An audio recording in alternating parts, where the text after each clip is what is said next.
Appelez-nous, exprimez-vous. 33 9 693 693 70. Juan Gomez.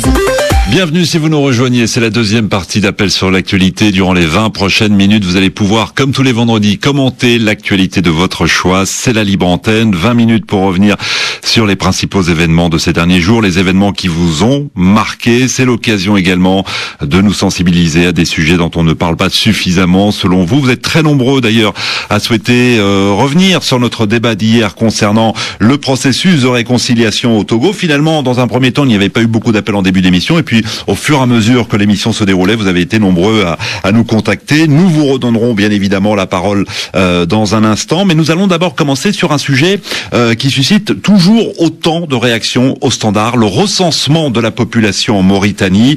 Recensement, je vous le rappelle, lancé en mai dernier, mais de nombreuses voix sur place affirment que ce recensement est discriminatoire à l'égard des populations noires. Du coup, plusieurs manifestations ont été organisées ces dernières semaines pour dénoncer cette initiative du gouvernement mauritanien. Mohamed Lemine, bonjour Mohamed Lemine. Je le disais tout à l'heure, vous êtes nombreux et sachez dès maintenant que ce sera le débat de lundi vu le nombre d'appels et de réactions que nous recevons au standard. Elie, vous êtes également à Nouakchott. Bonjour Elie. Bonjour de Nouakchott. Bienvenue, merci de nous accueillir. Vous dites que le recensement est bâclé.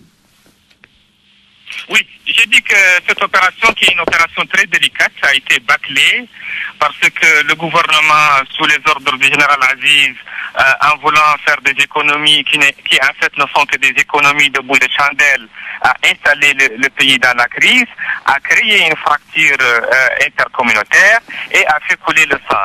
C'était inutile, il fallait sensibiliser les Mauritaniens, il fallait battre campagne carrément pour expliquer les tenants et aboutissants de cette opération, expliquer à toutes les communautés nationales que cette opération, qui est d'ailleurs très utile pour la planification des politiques économiques, qu'elle n'était pas orientée contre une communauté particulière. Oui. Je pense que il y a donc eu, selon vous, d'abord un déficit de communication. Le gouvernement n'a pas été suffisamment clair et explicite dans la nécessité de recenser la population.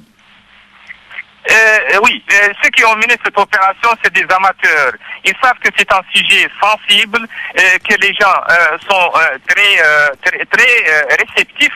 Il fallait avoir beaucoup plus de pédagogie et beaucoup moins de démagogie, avoir de la dextérité et de l'adresse pour faire passer cette opération qui est éminemment importante. Oui. Et cela dit, tout simplement, qu'il fallait dégager des moyens, expliquer à la radio et à la télévision, les mass médias, que c'était une opération très banale, ordinaire dans la gestion des D'accord, États. mais en même temps, Elie, on explique, d'accord, qu'il s'agit d'un recensement banal et ordinaire pour reprendre vos propos. En même temps, ceux qui sont recensés, s'ils sont de peau noire, ont le sentiment d'être victimes de discrimination. Alors que faut-il faire aujourd'hui? Est-ce qu'il faut continuer le recensement comme le souhaite le gouvernement, ou faut-il tout simplement l'interrompre comme le demandent certaines voix, et notamment le mouvement Touche pas à ma nationalité?